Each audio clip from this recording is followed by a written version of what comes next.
I don't think I'll ever be satisfied in life. By the way, do you like the red? I'm trying to change it up. Yes? No?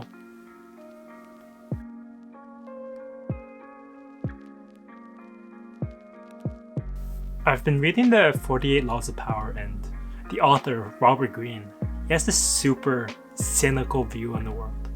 Like, he believes that no matter who you are, every person's in this constant battle for power. And if you're not plotting against your fellow person, then you're falling behind in this battle. He believes that people's real intentions is always to one-up each other. Anyways, this video has nothing to do with that book, but it got me thinking about my own situation, how I'm always trying to look for the next thing. Even when I'm able to accomplish something that I'm happy about, I very quickly return to this neutral state. And then I'm off trying to find something else that will satisfy my need to feel accomplished. I never feel quite happy with my position. I always feel like I could be doing just a little bit better.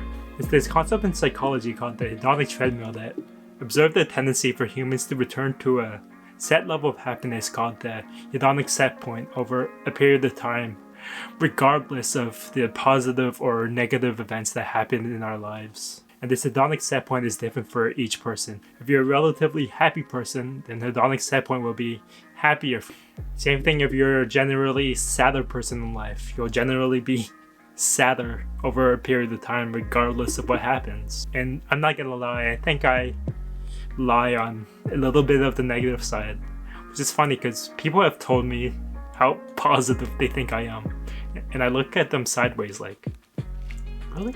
Maybe I'm just not as negative as the rest of the world. I don't know. I think I'm a realist. I try to say things exactly as they are, and I try to be logical.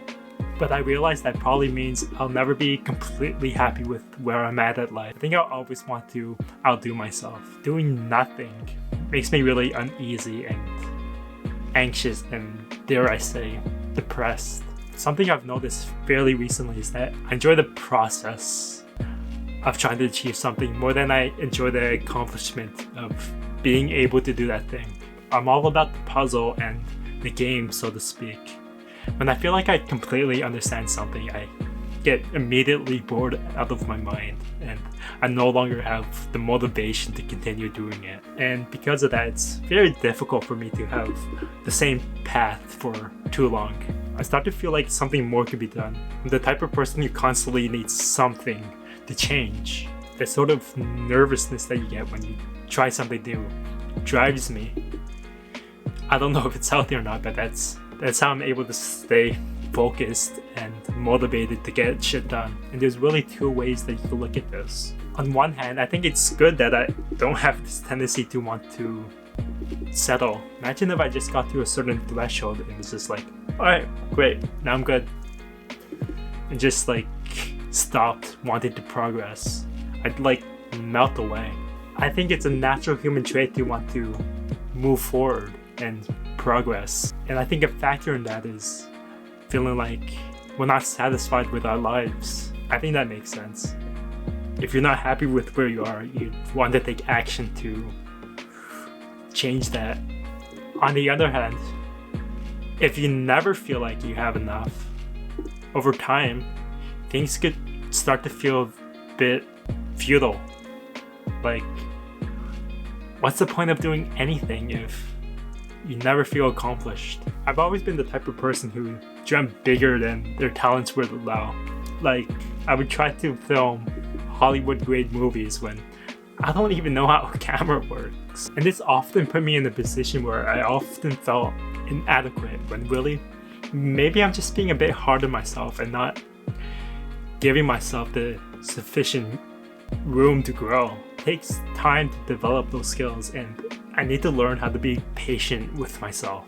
So there's definitely this balancing act that needs to be had in order to feel sufficiently satisfied to move forward. So while it's important to not feel too comfortable to where we're not doing anything anymore, I think it's equally important to take the time to acknowledge the progress that we did make, regardless of how big or small it is. It's something I'm not the best at, but something I'm definitely trying to work on. Something to work on in the new year, I guess. 2021. And I think that's where I'm going to end this video. As always, if you enjoyed it, like so I know. Subscribe because it helps. And as always, peace.